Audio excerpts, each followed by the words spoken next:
किसी भी काम में, फलाही काम में पैसा के एतबार से हिस्सा लेना सबसे मामूली काम है,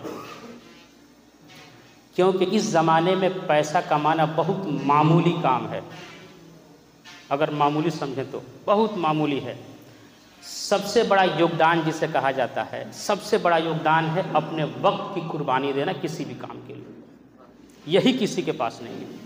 इतने उलमाए कराम यहाँ पे आए हैं, अपना वक्त दे रहे हैं, ये सबसे कीमती सरमाया इस तंजीम को दे रहे हैं। मुझे बहुत खुशी है, तो बहुत खुशी है।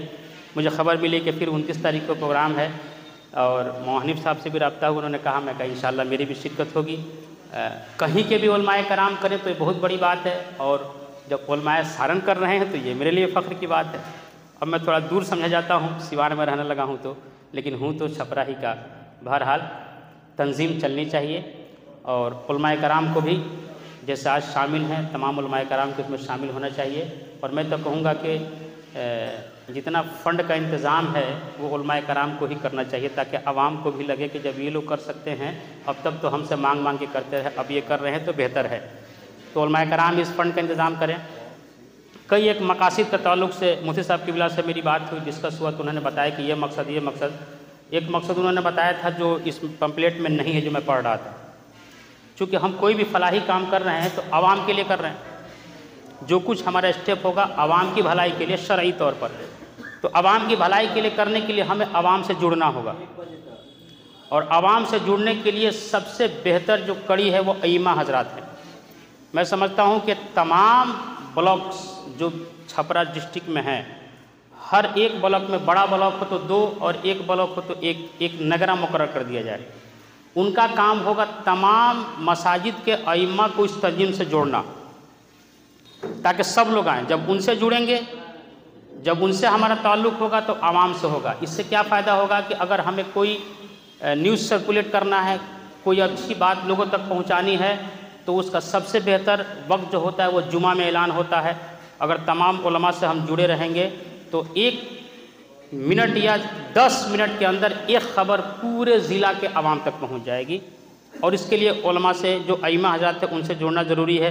उसके लिए मुफ्ती साहब की मैंने जो बताया वर्कशॉप का, वो तो हम लोग टीचर लोग हैं तो हम लोग का भी होते रहता है। 5 दिन 6 दिन का होता नहीं है, घर से दूर भेज के करता है सब, तो वो तो होता ही है। वो जब मेरे ख्याल से आपने नोट भी किया होगा, उस पर अमल होना चाहिए।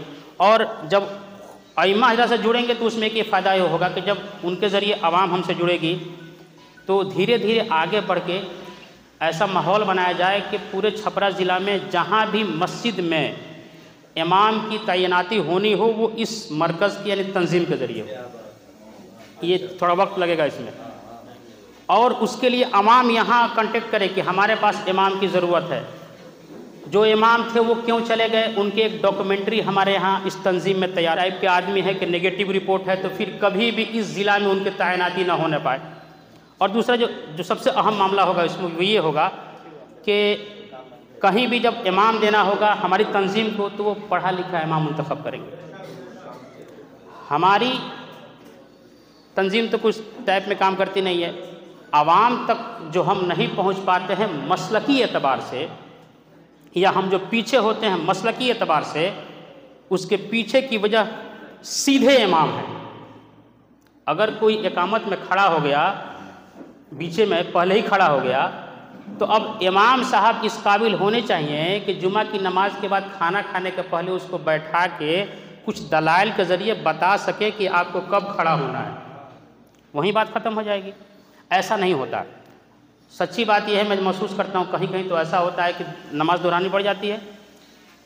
अगर मैं झूठ न बोलूँ या अगर मेरा आंकड़ा गलत नहीं तो कम से कम 40 से 45% अइम्मा ऐसे हैं जिनको हमारे मसलक के ताल्लुक़ से ज़रूरी मसाइल का पता नहीं, जिसकी वजह से आवाम गुमराह होती है, उन्हें कोई फ़र्क नहीं पड़ता।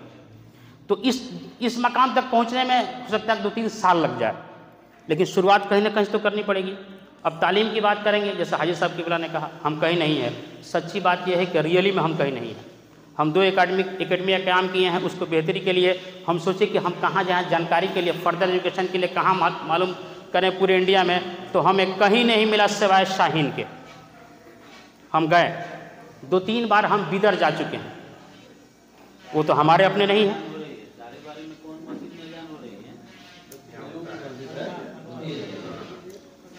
अब वो अदारा हमारा अपना नहीं है, उसके कर्ताधर्ता हमारे अपने नहीं है, लेकिन देखा जाए तालीम में वही आगे हैं।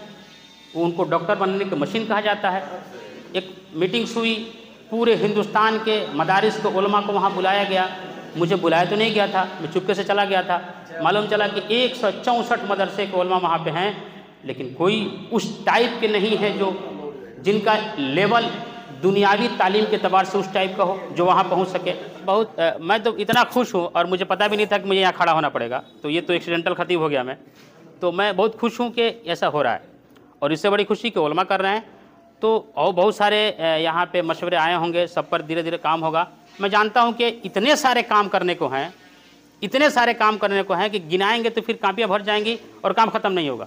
लेकिन सारा काम तो एक साथ नहीं हो सकता है, स्टेप बाय स्टेप। जिसकी ज़रूरत पहले हमारे तंजीम के ज़िम्मेदारान हजरात समझें, उसको स्टेप बाय स्टेप। जैसे मान लें कि 6 महीने के लिए हमारा ये हतमी फैसला होता है कि 6 महीने में इस काम को करना है, बाकी काम को छोड़ के उस काम को करेंगे। यानी 1 बाय 1 हम अपने मकसद को हासिल करने की तरफ बढ़ेंगे। सारे काम पर शुरू करेंगे तो फिर कोई काम नहीं हो पाएगा। इसलिए कि बहुत सारा काम है, क्यों है कि इसलिए अब तक कोई काम ही नहीं हुआ, तो सारा काम तो वैसे ही पड़ा हुआ है, पूरा बदन तो भुखंदर बना हुआ, कहाँ का इलाज करेंगे, चिपी चाटेंगे। तो एक एक जख्म का इलाज चुन चुन के जो ज़रूरी है उसको करने की ज़रूरत है। हाजी साहब किबला ने एक बात बड़ी अच्छी कही कि लोगों के दरमियान ये बात नफ्स गालिब कभी कभी आता है, तो वो बात आती है कि भाई क्रेडिट हमें नहीं मिल रहा, और यही क्रेडिट के चक्कर है कि आज तक बढ़िया से कोई काम हो नहीं पाता। तो सबसे पहले ज़रूरी ये है कि जिन लोगों ने इसमें कदम बढ़ाया है, हम सब लोग उनको मिलकर सपोर्ट करें। काम करने वाले का नाम हो ही जाता है, नाम ढूंढने वाले का नाम कहीं नहीं मिलता है। जो काम करता है उसका नाम ऑटोमेटिकली हो जाता है। तो मैं तो ये भी कह दूंगा यहाँ पे, अगर ज़रूरत महसूस या अगर मुनासिब समझा गया कि अगर ये जो कमेटी बनी है इसको 2 साल रखिए, इनके काम को देखिए, फिर एक बार मीटिंग किए, फिर नई तश्कील कमेटी की तश्कील दीजिए और उनका काम देखिए। इस तरह से जो काम करने वाले लोग हैं उनको आगे रखा जाए, पेश किया रखा जाए और सबको सपोर्ट किया जाए, ताकि आवाम के लिए काम करना है। और काम बहुत सारा है, इतना सारा काम है कि कई सारी उम्रों की ज़रूरत है और हमारे पास वक्त नहीं। इसलिए मैं खुश हूँ कि यहाँ पे काम हो रहा है, जिस लेवल में भी हो। सबसे अहम ज़रूरत है फ़ंड की, जैसे जहांगीर भाई ने कहा, सबसे अहम ज़रूरत है फ़ंड की। और उन्होंने एक मिसाल भी दी वली रहमानी की, और मैं तो एक बात ये भी कहूँगा, उन्होंने मिसाल दिया तो मैं भी कह दूँ आपसे, वली रहमानी ने एक ज़बान पे कहा कि हमको 100 रुपये चाहिए, 10 लाख लोगों से 100 रुपये चाहिए। एक दिन में 1 करोड़, 2 दिन में 2 करोड़, 7 दिन में 7 करोड़ आ गए। उसका अकाउंट फ्रीज कर दिया गया, नए अकाउंट की जरूरत पड़ी, और बंदा 12 दिन में 12 करोड़ लेकर और काम कर दिया। साल भर में वो काम हो भी गया, और चैलेंज कर रहा है कि साल भर में इतना काम कर दिया, हम एक कमज़ोर आदमी हो के आप लोग कौन है, बड़े बड़े लोग हैं, आप लोग काम नहीं कर, क्यों नहीं कर रहे हैं, तो चैलेंज कर रहा है। लेकिन एक तरफ ये भी बात है कि उसने आवाज़ दिया और 12 दिन में 12 करोड़ आ गया। और एक हमारे शायर साहब हैं बरेली शरीफ के, राशिद मरकजी साहब, वो 2 साल से आवाज़ दे रहे हैं, अब तक 60 लाख इकट्ठा नहीं हुआ। पैसा किधर जा रहा है? उसने आवाज़ दिया और 12 दिन में 12 करोड़ आ गए, और वो बेचारा 2 साल से आवाज़ दे रहा है, अब तक 60 लाख रुपए ज़मीन के लिए मुकम्मल नहीं हो पाए। तो बहुत सारे अवामिल हैं, अब बहुत सारे मसाइल हैं, और इन्हीं मामलात और मसाइल में हमें काम ही करना है। तो मैं शुक्रगुजार हूँ उन जहनों का जिनके जहन में ये आइडिया आया कि इस तौर पर भी काम होने की ज़रूरत है। पहले काम शुरू हो, फंड इकट्ठा किया जाए, और जब आगे आगे काम होता जाएगा तो बहुत सारे रास्ते काम करने के लिए भी और आगे बढ़ने के लिए खुलते जाएंगे। बस इन्हीं बातों को, अपनी बातों को ख़त्म करता हूँ। अस्सलामु अलैकुम रहमतुल्लाह।